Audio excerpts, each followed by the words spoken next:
Hi, welcome back to my channel Magic VR. In today's video I want to show you a magic trick, but before I want to talk about the game ones. If you are a wizard, a magician, and you want to play against and fight other magicians in the world, this is the best game ever on VR called Wands. So you face an opponent and you get to fight in 3D arenas. It's like a chessboard and you throw spells around, you get to trick your opponent. Very the best game in the world at the moment if you are a magician. In this video I want to show you a magic trick. I will show you how it's done and how you can use the same techniques to play this game. We have in our community Jido Genshi, who is also a good magician, a mentalist, and all the techniques you can use in magic you can use while playing this game. So if you're a magician or you like magic, this is the best game you can play in virtual reality. But first, I want to congratulate three brand new players that have started on season 12 1 month and a half ago, and they are already in top 20. I'm talking about Pinguino Pimente or Picante, Sport Kit, and Auditorium Leviathan. Those three players gave me really rough time bringing new strategies, new techniques that has been shaking the community, and everyone that's joining this game is bringing new challenges and new fun thing to learn in once. I've been playing this game since 10 months, and every time I play I'm learning a new strategy and improving myself and my skill. So there's a skill system like in chess, ELO. So if you love playing chess, you will love playing Wands. So now let me show you the magic trick. Sir, do you believe in the law of attraction? Do you believe that anything you want in life you can create? Now let's make an experiment, okay? Would you be willing to make an experiment with me to try to stimulate your inside energy to make things happen and create right in front of you?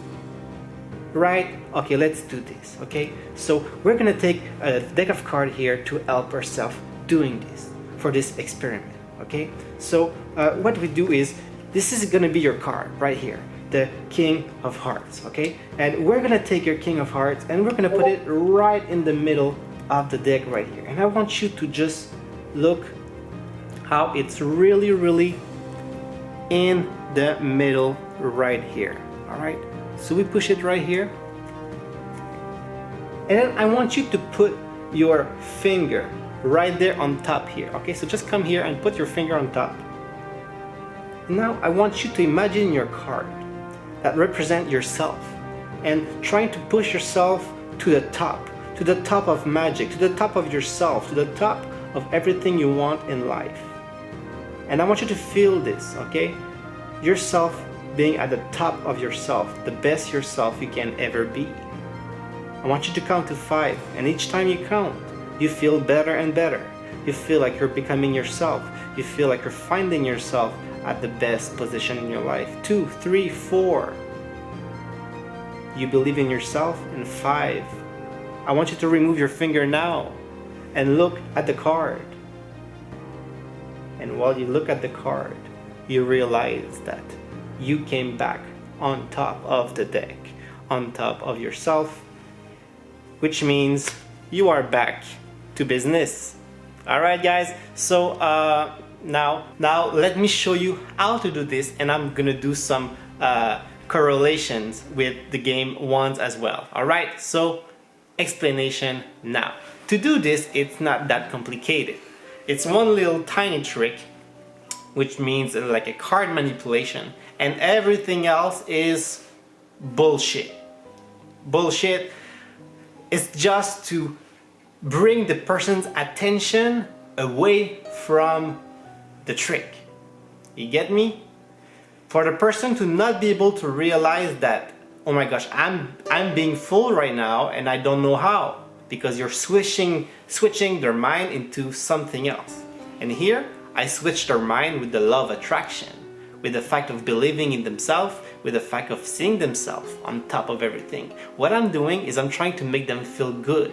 So I don't Because a lot of people, they're doing magic, but they're scared. But this kind of magic makes people feel good about themselves. But everything I'm doing is I'm fooling them, all right? So how am I fooling them? With my words, by switching their attention to something else. And it's the same thing in the game ones, where you want to switch your opponent attention. So sometime I'm gonna throw a missile this direction for them to look there. Well, right after I'm gonna plant on the other direction soil spikes. So I'm gonna make them look this way while I'm planting a trap on another tile, which is the same thing here, switching attention to be able to do the trick, right? So what I'm doing basically is right at the beginning, it's gonna sound almost too easy or too stupid, but I'm telling you it's working and people love this.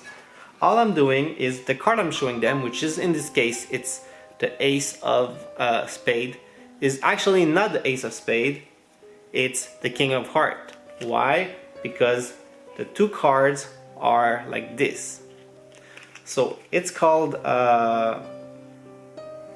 this. So this technique is simple, okay? So what you want is the card you want them to have, which is in this case is going to be the ace of spade. You want it to be second from the top. The one on top, you want it to be another card. In this case, I'm going to take something else for you to understand, which I'm going to take the seven of spade, all right? It doesn't really matter which card is on top, but the important thing is the card that is going to be second from the top, okay? So the ace of spade in this case, so you want it to be on top like this, the fake card, then your card. So what you're doing now is telling them whatever you want to tell them, a nice story like I did, where I can talk about if they believe in something. So I already, before starting the trick, I'm trying to shift their attention already. So everything, so they can release themselves, be more smooth, and be having less tension, and let them be less aware of what really is going on. So at this point, I try to, with my thumb, while I talk, I try to take two cards with my thumb. I just play like this, and they don't really notice because you're talking with your hands, you're looking at them, and they don't know that you're actually making sure that you have two cards right under your thumb here. And as soon as you're talking and you're doing this and making sure that you have two cards under here like that, you tell them and you go and grab it, and if you by practicing it, you will be able to make it look always like if you're having one single card. So you don't try to move too much, you actually just go like this. This is gonna be your card here, the ace of, and then you can just pinch it like this and hit it. It's gonna be the ace of spade, and then you flip back here. But this whole time you had two cards in your hands. So now the card that you're gonna take to put in the middle of the deck is the seven of spades. Now I did all of this distraction to do my magic spell. So sometimes I will distract you to do my spell in secret. Same thing in wands. Alright? If you deeply think this, you will be able to make a correlation with the game wands. So what I'm doing now is putting the fake one in the middle of the deck. Right here. And here, I'm just lying to you, telling you, okay, it's in the middle of the deck, and I'm pushing your card in the middle of the deck right here. As you can see, it's in the middle of the deck. And all I'm saying is, it's your card in the middle of the deck. I'm putting those words inside your mind, while this whole time, their card is here. And then I tell them to put their finger on top. And I tell them this whole story about personal belief and then being on top of life and everything. And at one point I'm telling them, did you feel the magic? Did you feel the power of what you did inside yourself? And they say, yeah, I felt something. And you try to make them feel something. And when they feel this, and then they look, they're just gonna be happy to see the ace of spades back on top. Back on top, and then they're gonna be like, wow, that was an amazing experiment. So all you gotta do, double flip, and that's it. So if I have to finish this with wands, all I can say is you got to distract as much as possible. switch people's attention to something else. Make them believe that you're doing something when actually you're doing something else. That's how you're gonna win. And being fast and doing things smoothly will help you win a lot, okay? Imagine if I was doing the trick and I was like, okay, I'm gonna take 1, 2, okay, like this, and then I just don't move the card properly, and then you can see like, okay, maybe you see a gap. You got to be smooth and know your stuff. One thing I want to mention, maybe for more of the pros and people that I've been playing that are really good players, like amazing players. But there's one thing that a lot of people are doing that I think is a big mistake, and if I can help everyone here, I'm gonna do it.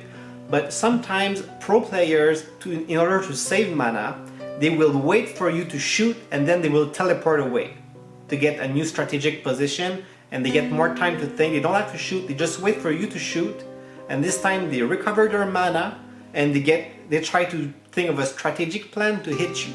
If you're not thinking this way, for sure you're not going to win. You always have to think ahead about what's going to be your strategic plan to defeat the other opponent. So you will be waiting for me to shoot at you while you are recovering in mana and thinking about your plan. But the thing is, you are looking towards the place you are going to teleport whenever I'm going to shoot you. And especially a big mistake among 3DOF, because a lot of them are playing with a gamepad and they got to look where they want to teleport. So they would have to fake it, then as soon as they hear something, turn their head, click, and then teleport, which they will lose a lot of time. But some people are playing 6DOF with positional tracking, and they will still look towards the direction and wait for me to shoot before teleporting. But what am I doing when that happens? I know that they are going to teleport there whenever I shoot. So what am I going to do? I'm going to shoot directly to that tile. I'm not stupid. And many times good players, I see them, they teleport there, and then sometimes they are fast enough to teleport back before my missiles arrive there. But a lot of the time, which is 70% of the time, they actually get hit. So always try to think ahead of what's going to happen. This is just like really basic stuff I'm telling right now. Like, this game is very deep. That's why the best are the best. You got to put a lot of time. The only way to be in the top 10 is if you actually put time and efforts, and you will achieve it if you put time and efforts and you want to learn a lot. I've been putting tons and tons and tons of hours into this game, and I love it because I keep learning each time I play. Alright, so have a great day. See you really soon. Bye bye.